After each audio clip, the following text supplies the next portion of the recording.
समुत्कर्ष समिति से जुड़ी सभी जानकारियां प्राप्त करने के लिए हमारे YouTube चैनल समुत्कर्ष समिति को अवश्य सब्सक्राइब करें।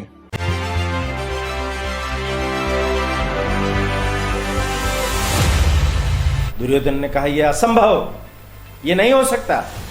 वो हमने जीता हुआ राज्य है हमारा, हम उसे कृष्ण को कैसे दे सकते हैं? हम नहीं देंगे।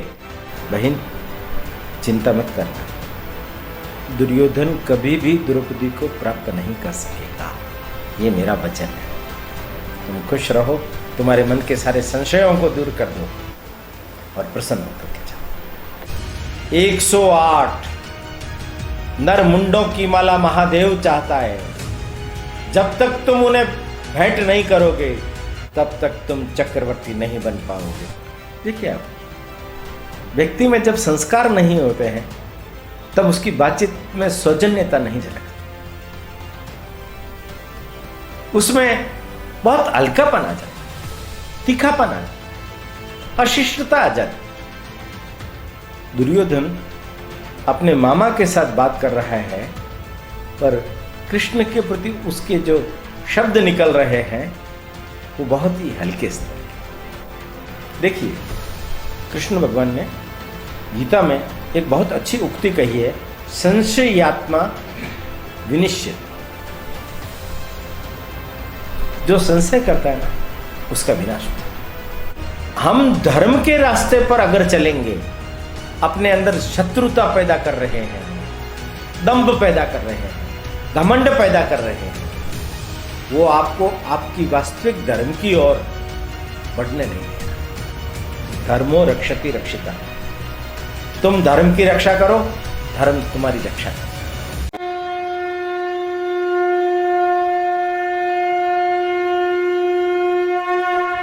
आज हमारे बीच में हमारे जो मुख्य उद्बोधन करता है, हमारे प्रेरक, हमारे पथ प्रदर्शक,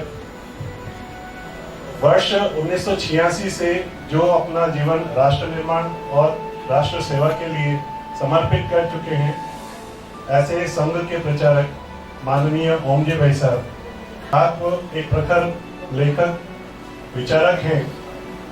आप द्वारा कई पुस्तकें लिखी गई हैं, जिनमें मेवाड़ गौरव गाथा, जन जन के महावीर, पन्नादाय, बाबा रामदेव जैसी 25 पुस्तकों का आपने लेखन किया है, और जो आज हमारे बीच में हमारे ज्ञानवर्धन के लिए आज प्रकाशित होकर हमारे बीच में है। मैं आज के इस पुनीत अवसर पर मान्यवर भाई साहब से निवेदन करूंगी कि हमें प्रबोधन प्रदान करें। आदरणीय ओमजी भाई साहब।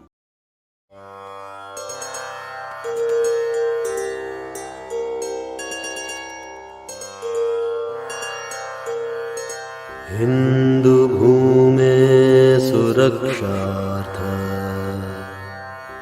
केशवेन विनिर्मितम् यं संघपोषितं येन गुरुं तं प्रणमाम्यहम्।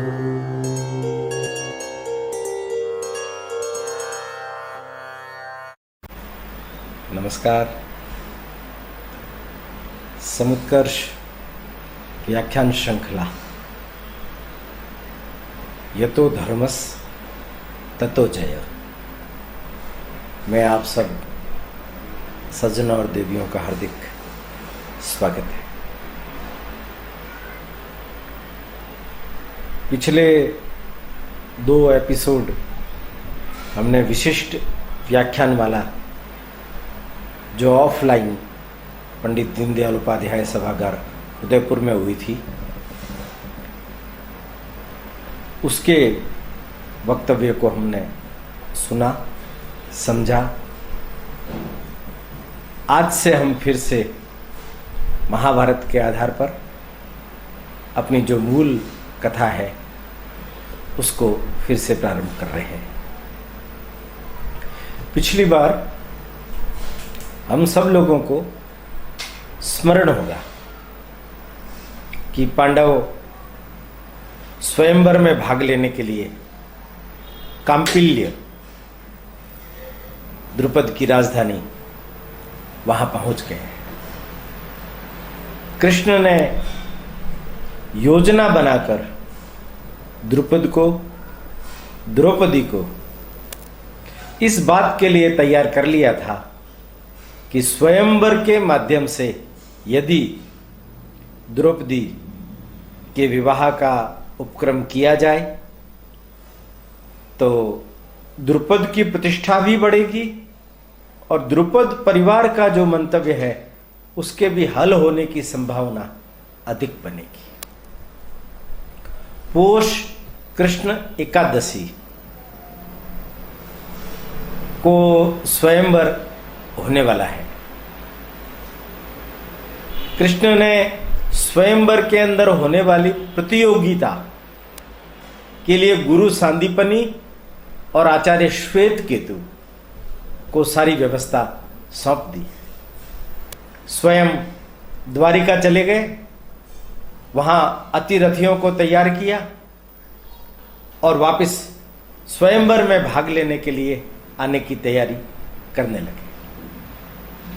अब यहां द्रुपद ने सौजन्यतावश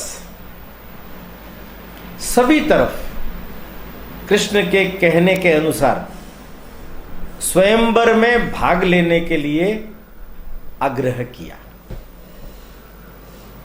यहां एक चीज समझिए, द्रुपद में धर्म का कुछ तत्व स्थित है। ये जो सौजन्यता है यह वो मानव व्यवहार की आत्मा मानते हैं। इसके कारण वो हर समय बहुत ठंडे दिमाग से काम लेकर के काम करते हैं। स्वयंवर की तैयारियां सिरे चढ़ रही है। यहां तक द्रोण, कुरु साम्राज्य, यह तो द्रुपद के शत्रु है, उनको भी स्वयंवर में भाग लेने के लिए निमंत्रण भेजा गया। जरासंध ने तो बहुत पहले से ही द्रुपद पर दबाव डाल करके यह प्रस्ताव रखा है कि उनका जो पौत्र है सहदेव का पुत्र मेघ संधि, द्रौपदी का विवाह तुम उसके साथ करो, मगध और पांचाल एक होकर के हस्तिनापुर की ईंट से ईंट बजा देंगे। द्रुपद बहुत बुद्धिमान है। उन्होंने प्रयत्न किया कि यादवों के साथ संधि अगर हो जाती है, कृष्ण अगर कृष्णा को स्वीकार कर लेते हैं, द्रौपदी का विवाह कृष्ण के साथ हो जाता है, तो यह सबसे सर्वोत्तम हल मेरी प्रतिज्ञा पूर्ति के लिए होगा। किंतु दूसरे विकल्प के तौर पर उसके भी मन में जरासंध के साथ संबंध बनाकर अपना काम पूरा करने की मानसिकता बनी हुई है। इन सब उहापोहों के बीच जब द्रौपदी के स्वयंवर का समाचार हस्तिनापुर गया, तो हस्तिनापुर की ये जो दानव मंडली है, दुर्योधन एंड कंपनी, वो बहुत प्रफुल्लित हुई। द्रौपदी के अद्भुत चमत्कारिक व्यक्तित्व और सौंदर्य को सुन रखा था उन लोगों ने। इनके मन में भी लड्डू फूटने लगे कि हम उस स्वयंवर में भाग लेकर और द्रौपदी को प्राप्त कर सकते हैं। आर्य संस्कृति में स्त्रियों को यह अधिकार है कि वो स्वयंवर के माध्यम से स्वयं अपनी इच्छा का पति चुन सकती। इस कारण से ये स्वयंवर की प्रथा वहां चल पड़ी। मगध वो आर्य संस्कृति से मेल न खाने वाला साम्राज्य है। वो थोड़ा दानवीय प्रकृति की और राक्षसी प्रवृत्ति की ओर अधिक अग्रसर हो रहा है। राज्यसभा हस्तिनापुर की आयोजित की गई। द्रोणाचार्य को भी जब यह समाचार प्राप्त हुआ कि द्रुपद ने स्वयंवर में भाग लेने के लिए कुरु राजकुमारों को भी आमंत्रित किया है, उन्हें बड़ा आश्चर्य हुआ। उनके भी मन में शत्रुता थी।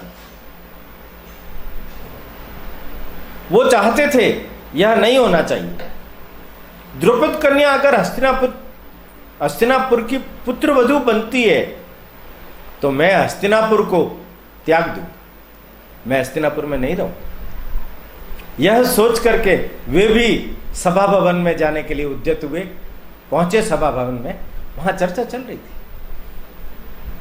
ये जो दुर्योधन, कर्ण, अश्वत्थामा, दुशासन, यह सब लोग कह रहे थे हमें प्रतियोगिता में भाग लेना चाहिए, हमें स्वयंवर में भाग लेना चाहिए, हम जीतेंगे।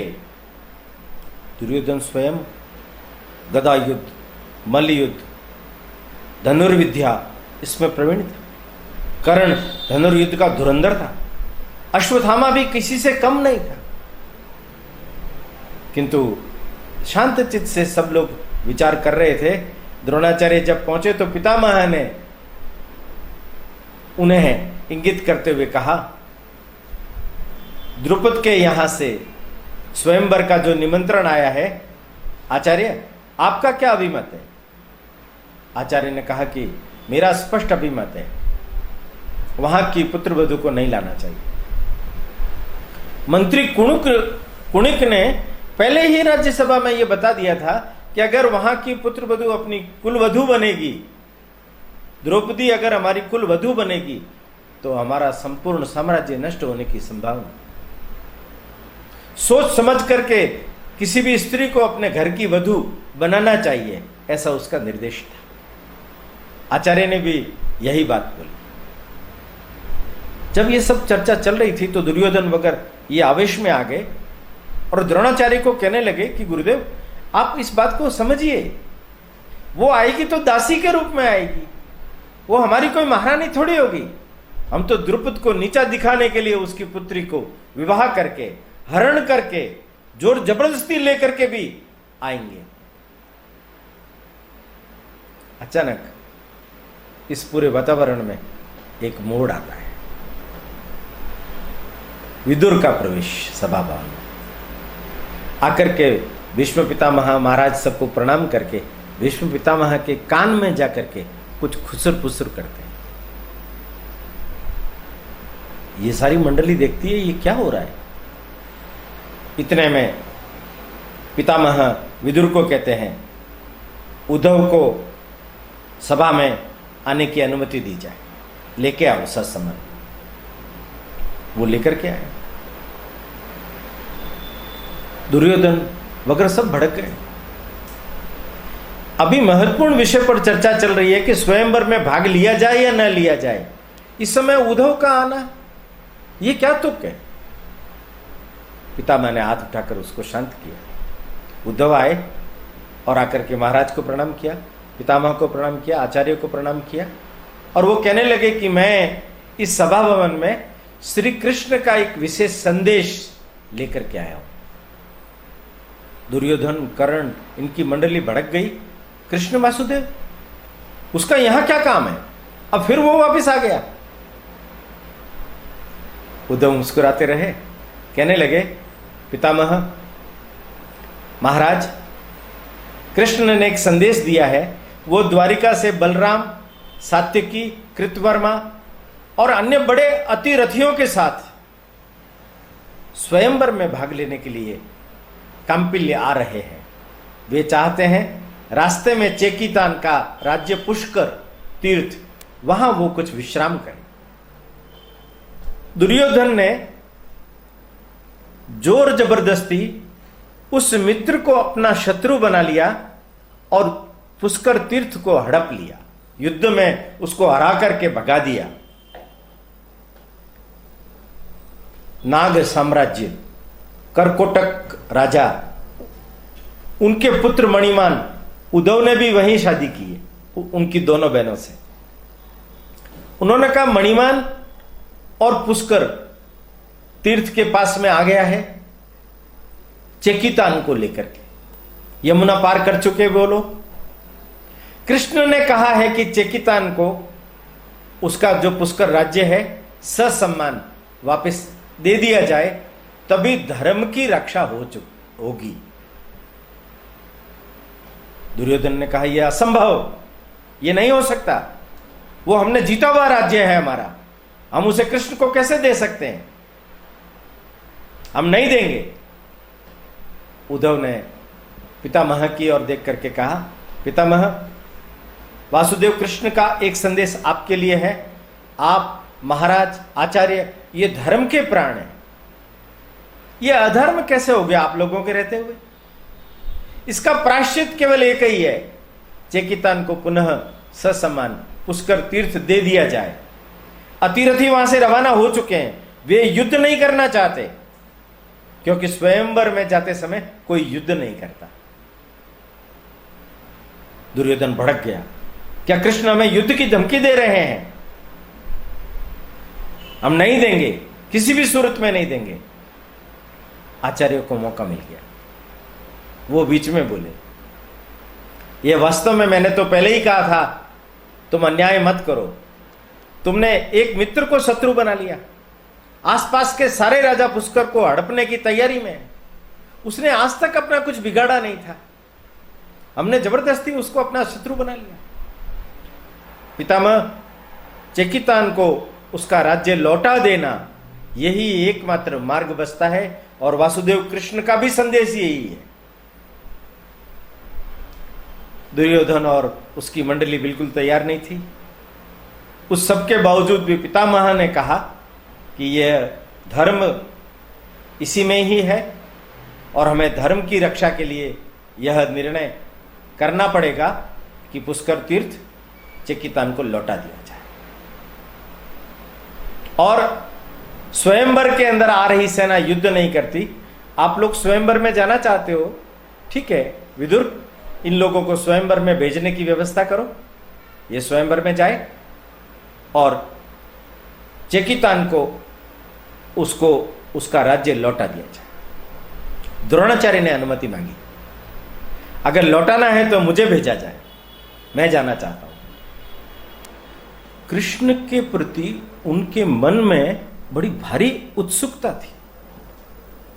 वो बड़े चमत्कृत थे कि मैं अपनी बात ये कह रहा था कि मैं हस्तिनापुर छोड़ दूंगा, कृष्ण ने तो सारी बाजी को ही घुमा दिया।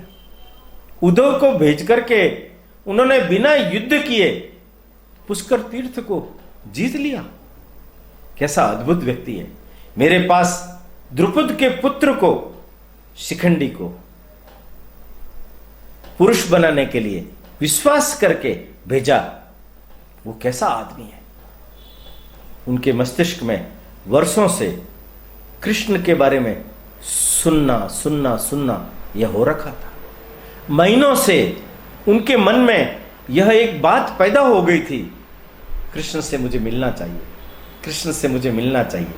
और इन कुछ दिनों से उनके मन की भक्ति इतनी जागृत हो गई कि वो कृष्ण के दर्शन, उनको एक झलक देखने की इच्छा पैदा हो गई। वो गए, साथ में शकुनी को ले गए। दुर्योधन की पत्नी भानुमति, वो भी कृष्ण की भक्त थी, उसको भी ले। दुर्योधन ने भानुमति को कहा था, तुम कृष्ण से वचन लेना, द्रौपदी को प्राप्त करने में वो मेरी सहायता करे। पहुंच गए ये लोग, उधर कृष्ण पहुंचे।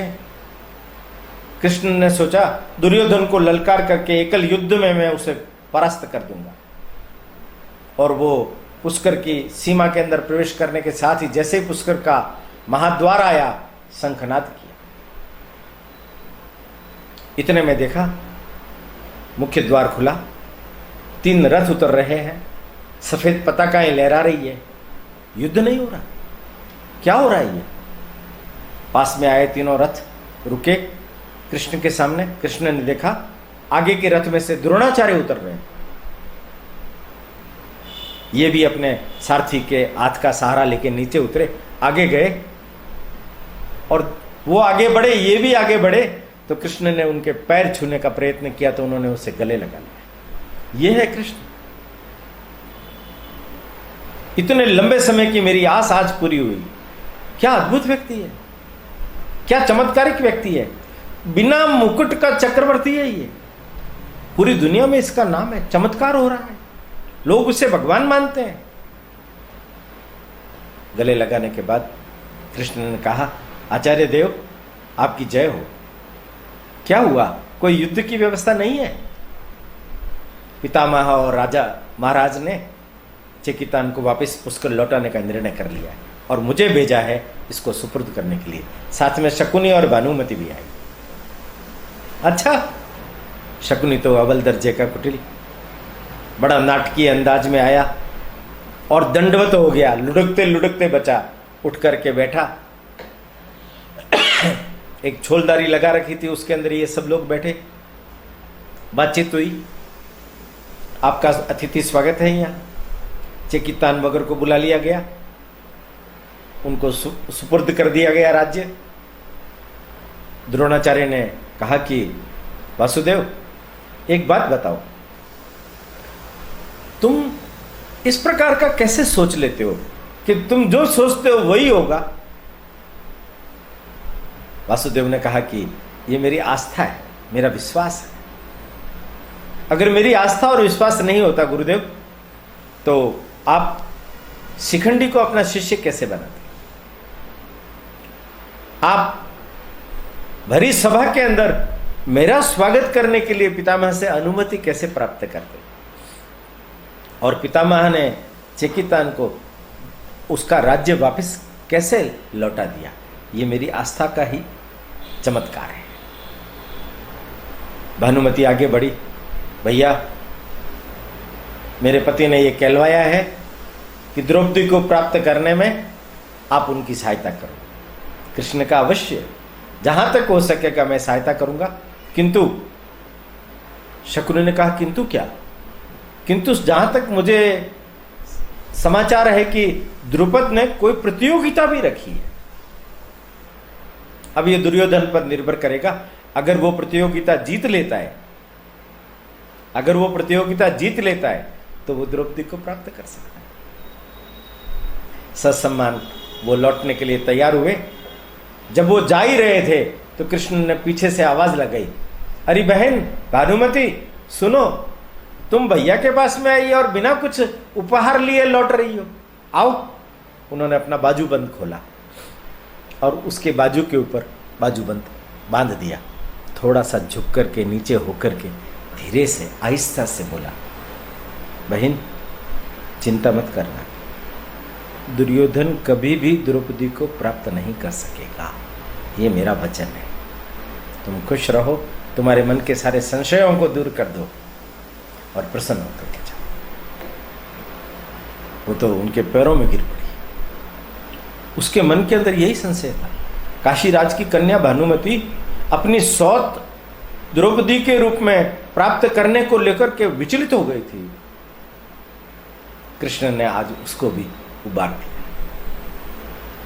चेकितान को पुष्कर मिल गया। ये सब लोग मिलकर के और द्रुपद की कंपली नगरी में प्रवेश किया। कृष्ण ने जब प्रवेश किया तो कहलवाया, हे महाराज, आप मेरा स्वागत करने के लिए नगर द्वार पर मत आई, मैं स्वयं आपके पास मिलने के लिए आऊंगा। कृष्ण और उसके सारे अतिरथी बलराम सभी लोग आए।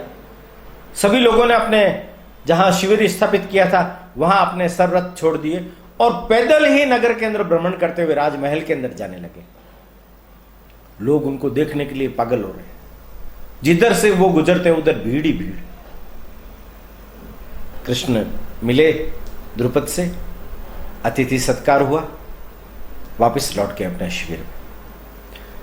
कुरु राजकुमारों का भी शिविर उनके पास में ही लगा हुआ था और बड़े बड़े राजे महाराजे आए, बाजार सजे, मेले जैसी व्यवस्थाएं हो गई। जरासंध भी अपने दल बल के साथ में आया। जरासंध का शिविर और कृष्ण का शिविर दोनों आसपास ही थे। कुरु राजकुमारों में दुर्योधन तेल मर्दन करवा रहा था और शकुनी आ गए। दोनों में बैठकर विचार विमर्श होने लगा। कृष्ण ने क्या आश्वासन दिया है, उस ग्वाले ने क्या आश्वासन दिया है, ऐसा बोला। शकुनी कहने लगा, भांजे तुम शिष्टाचार सीखो। वो ग्वाला नहीं है, वो कृष्ण वासुदेव है, वो चक्रवर्ती सम्राट है, वो चक्रवर्तियों से भी बड़ा चक्रवर्ती है। अगर तुम ये शिष्टाचार नहीं सीखोगे तो तुम जीवन में असफल हो जाओगे। हाँ हाँ ठीक है ठीक है, आप बात कहिए। उसने क्या आश्वासन दिया? उसने कहा मैं सहायता करूंगा। तो आपको मिलवाएगा क्या वो द्रौपदी से? आके द्रौपदी और द्रुपद से वो मिलवाएगा और कहेगा वो मैं जाऊंगा उनके साथ। किंतु उसका एक और कहना है। क्या कहना है उसका? देखिए आप, व्यक्ति में जब संस्कार नहीं होते हैं तब उसकी बातचीत में सौजन्यता नहीं झलकती, उसमें बहुत हल्कापन आ जाता है, तीखापन आ जाता है, अशिष्टता आ जाती है। दुर्योधन अपने मामा के साथ बात कर रहा है, पर कृष्ण के प्रति उसके जो शब्द निकल रहे हैं वो बहुत ही हल्के स्तर के। वासुदेव ने कहा है कि अगर द्रौपदी कुरु राजकुमार की पुत्र वधु बनकर आती है हस्तिनापुर में, तो क्या द्रोणाचार्य उनका स्वागत करेंगे? या द्रोणाचार्य हस्तिनापुर छोड़ करके चले जाएंगे? द्रोणाचार्य हस्तिनापुर छोड़ करके न जाए, इसके लिए उसका पुत्र अश्वत्थामा, उसको यह प्रतिज्ञा करनी पड़ेगी कि मैं अपने पिता को मनाऊंगा। इसमें कौन सी बड़ी बात है? मैं अश्वत्थामा को बात कर लेता हूं अभी। अश्वत्थामा, कर्ण, दुशासन, ये सभी लोग 30 भाई आए थे। अश्वत्थामा को बुलावा भेजा, अश्वत्थामा आया। अश्वत्थामा को दुर्योधन ने जब बोला, अश्वत्थामा भड़क गए। हालांकि अश्वत्थामा का स्वरूप नहीं था, तो भी उसके मन में यह लग थी। सुना था उसने द्रौपदी के सौंदर्य के बारे में। वो कर्ण के पास गया और कहा, भड़क गया वो। दुर्योधन तो बहुत स्वार्थी व्यक्ति है, हम उसका इतनी सहायता करते हैं और वो मुझे कह रहे तो मेरे लिए प्रतिज्ञा करो। और कर्ण, मैंने सुना है वहां तो प्रतियोगिता हो, तुम तो बड़े धनुर्धर हो, सुंदर भी हो, यहां जितने राजा आए उन सब में सुंदर तुम हो, तुम क्यों नहीं करते? कर्ण ने कहा कि देखो, हम दुर्योधन के मित्र हैं, हमारे पास जब कुछ नहीं था तो दुर्योधन ने हमें सब कुछ दिया, हम मित्रता के साथ द्रोह नहीं कर सकते। और रहा बात मेरी प्रतियोगिता में भाग लेने का, तो मैं तो सूत पुत्र, अधिरथ का पुत्र, मैं इस प्रतियोगिता में भाग नहीं ले सकता। अश्वत्थामा ने कहा, तुम हमेशा नीचा ही सोचते हो, इसलिए तुम हमेशा नीचे बने रहते हो। तुम जब ऊंचा सोचोगे तब तुम ऊपर चले जाओगे। उसको छोड़ो तुम। अभी तुम क्या सोचते हो? दुर्योधन के साथ द्रोह करोगे या उसकी बात को मानोगे? मेरी जगह तुम होते तो क्या करते? मैं बात मानता, तुम भी मान लो, इसी में ही सार है। और अभी आगे और ऐसे अवसर आएंगे जब उसकी सारी गलत नीतियों का समर्थन हमें करना पड़ेगा। अश्वत्थामा ने हाँ भर ली। अश्वत्थामा, शकुनी ने कृष्ण वासुदेव के पास समाचार भेज दिया, कब मिलना है। अश्वत्थामा प्रतिज्ञा करने के लिए तैयार है, आप व्यवस्था कीजिए। इधर यह सब कुछ चक्र चल रहा है और उधर राजमहल में यह चक्र चल रहा है। द्रुपद हताश होकर के बैठ गए। उनके मन में श्री कृष्ण को लेकर के अविश्वास पैदा हो गया है। वे अपनी पुत्री और धृष्टद्युम्न के साथ में चर्चा कर रहे हैं कि कृष्ण ने हमारे साथ में दगा किया है, छल किया है, धोखा किया। हस्तिनापुर ने पुष्कर तीर्थ चेकितान को वापस लौटा दिया। ये जो मूल्य चुकाया गया है, कीमत चुकाई गई है, इसका एक ही अर्थ है। हमें तो विश्वास नहीं था कि कुरु राजकुमार स्वयंवर में भाग लेंगे और वो यहां आए हैं। इसका अर्थ यही है कि कृष्ण ने उनको आश्वासन दे दिया है कि द्रौपदी को प्राप्त करने में मैं तुम्हारी सहायता करूंगा और तुम चेकितान को पुष्कर तीर्थ लौटा दो। उनमें सौदा हो गया है। देखिए, कृष्ण भगवान ने गीता में एक बहुत अच्छी उक्ति कही है, संशयात्मा विनिश्यति। जो संशय करता है ना, उसका विनाश होता है। द्रुपद की सारी परिस्थिति इतनी विकट थी, कृष्ण ने बड़ी मुश्किल से उन लोगों का मन बनाकर स्वयंवर के लिए उनसे हां करवाई, और अब भी उस पूरे परिवार के अंदर कृष्ण के प्रति इस सारी घटना को लेकर के अविश्वास पैदा हो गया। द्रुपद कह रहे हैं हमें जरासंध का साथ लेना चाहिए। जरासंध की इच्छा है कि उसके पुत्र मेघसंधि के साथ द्रौपदी का विवाह कर दिया जाए, पर अब क्या करें, अपन ऐसे फंस गए हैं, प्रतियोगिता ही एकमात्र चारा बच गया है, किधर जाए। कृष्ण ने हमारे साथ धोखा कर दिया। द्रौपदी के मन में भी संशय पैदा हो गया, धृष्टद्युम्न के मन में संशय नहीं था।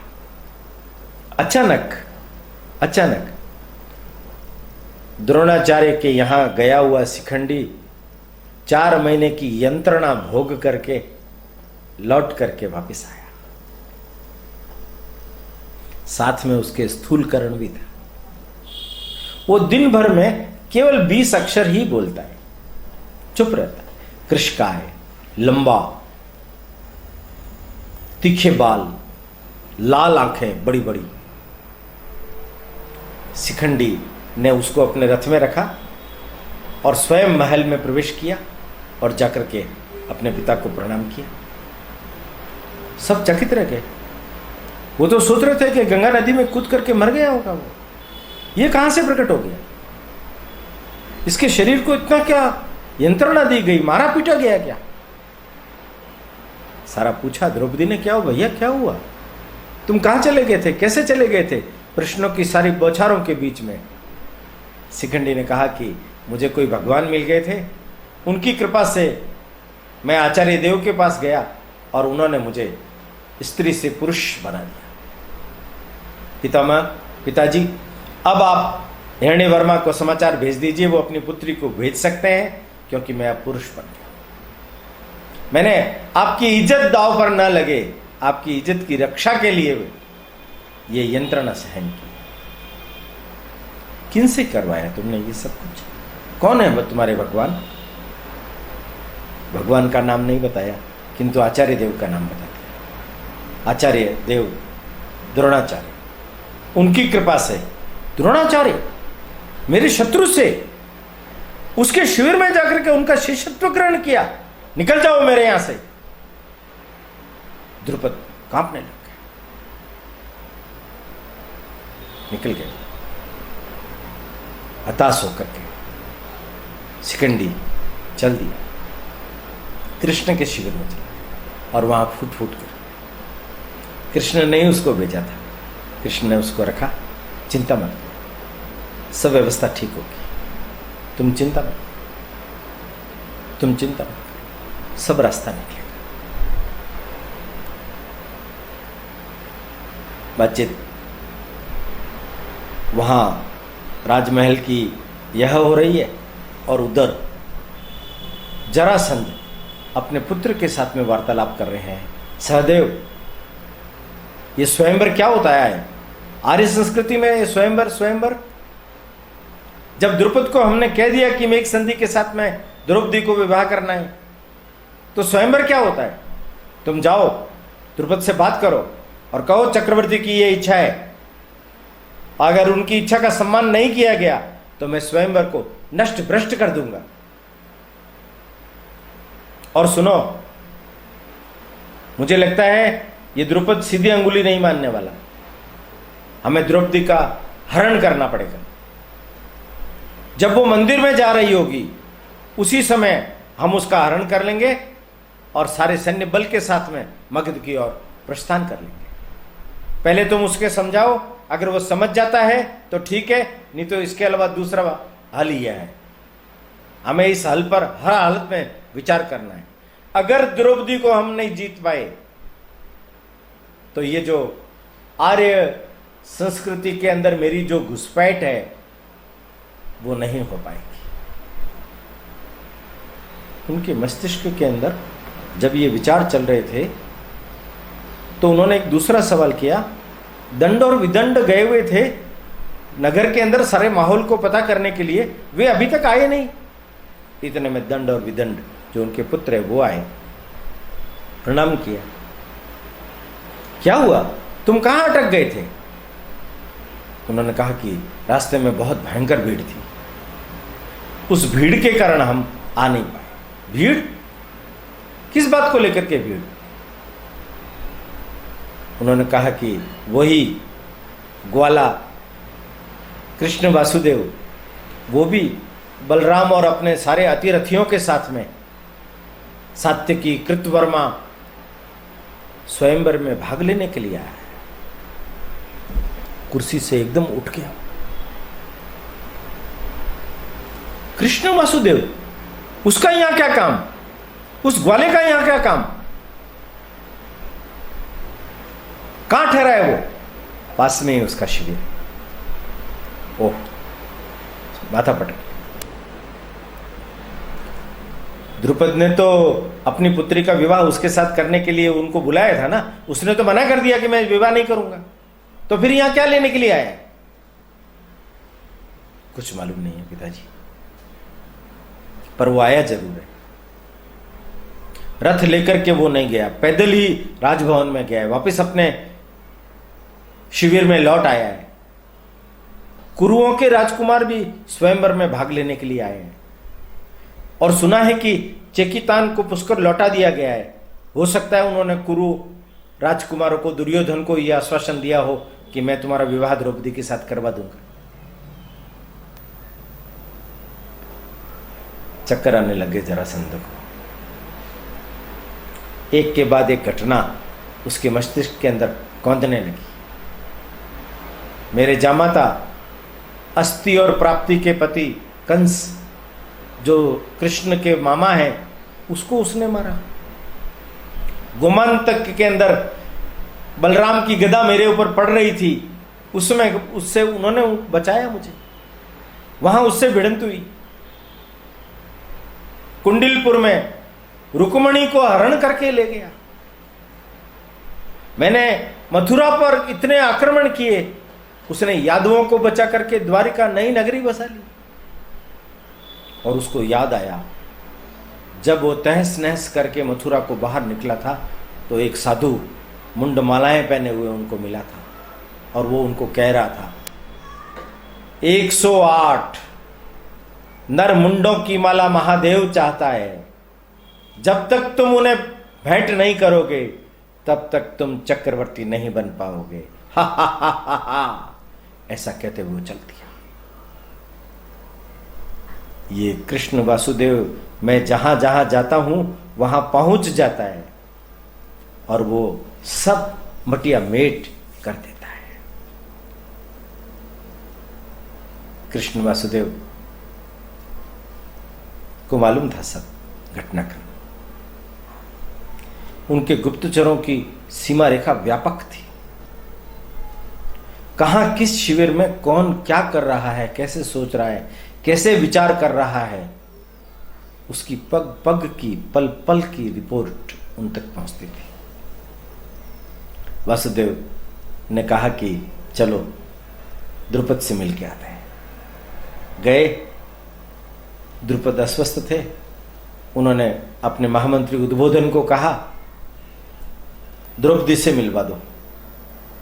जब द्रौपदी के पास पहुंचे कृष्ण, तो द्रौपदी ने भी बड़ा रूखा सा सत्कार किया, क्योंकि उसके मन में भी यह संशय पैदा हो चुका था, कृष्ण कोई चाल खेल रहे हैं, कोई छल कर रहे हैं। कृष्ण ने हमें धोखा दिया, हम फंस गए हैं। अब क्या करें?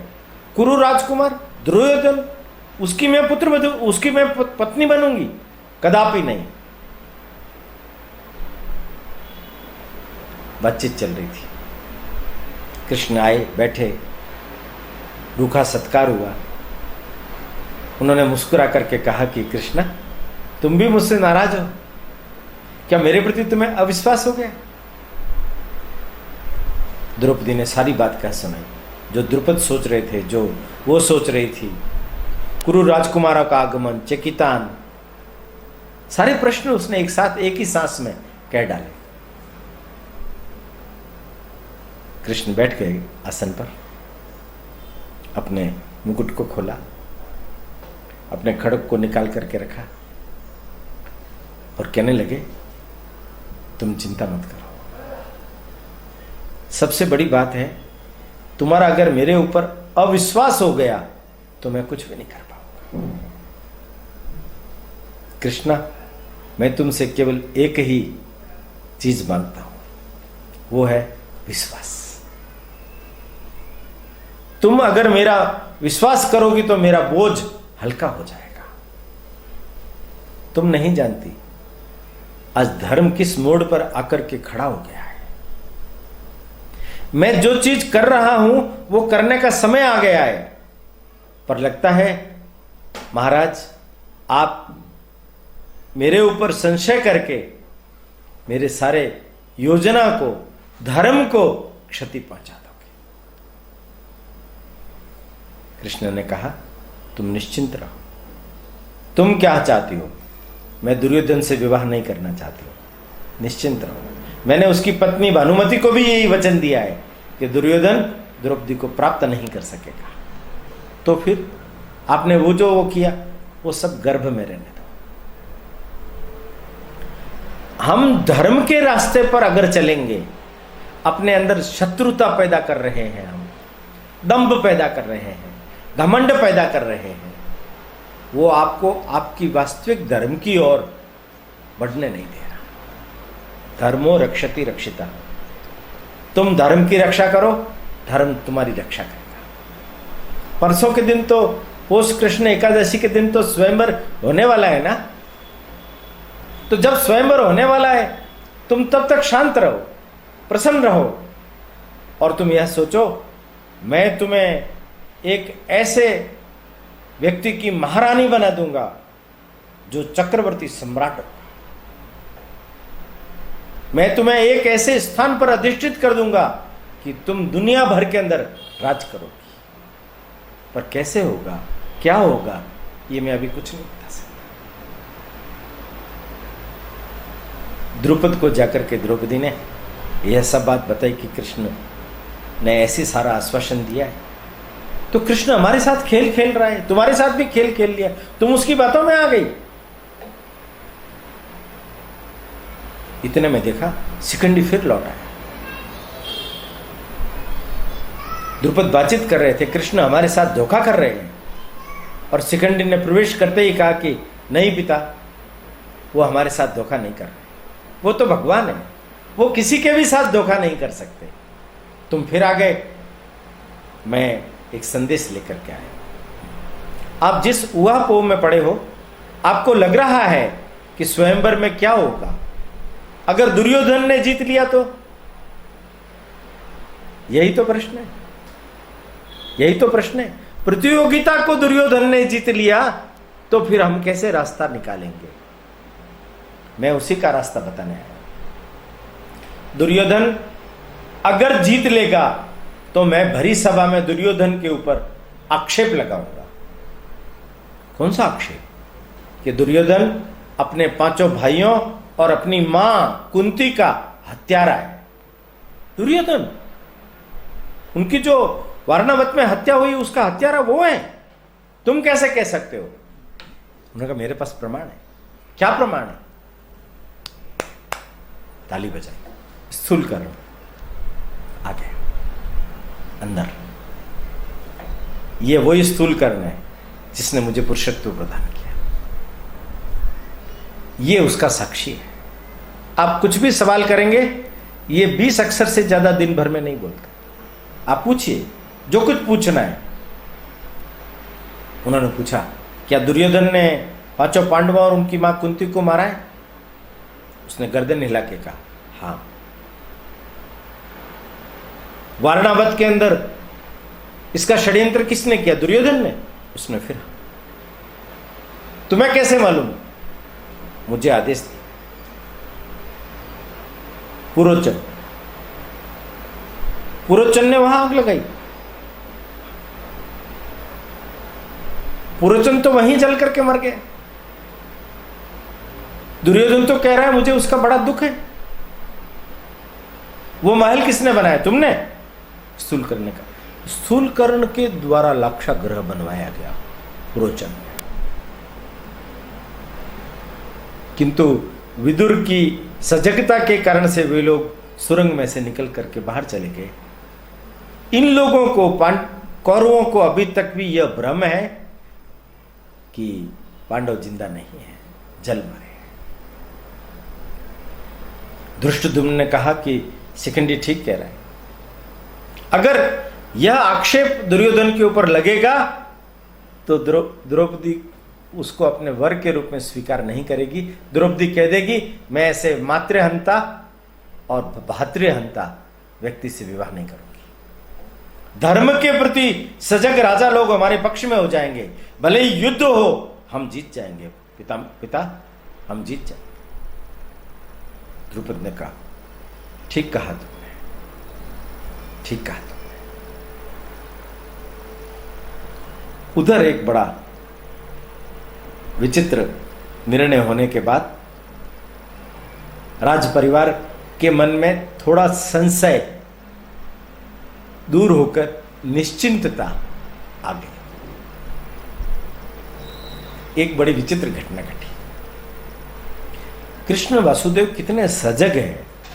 वो आधी रात के समय में जरासंध के शिविर में जाकर के उससे मिलने का प्रयत्न कर रहे हैं। रात्रिकालीन गश्त का प्रहरी दंड को बुलाया गया। दंड ने माफी मांगी, रात को नहीं जगा सकते हम महाराज को। उन्होंने कहा तुम सहदेव को बुलाओ, युवराज को बुलाओ, वो जगाएंगे। सहदेव आए, उन्होंने भी मना कर दिया।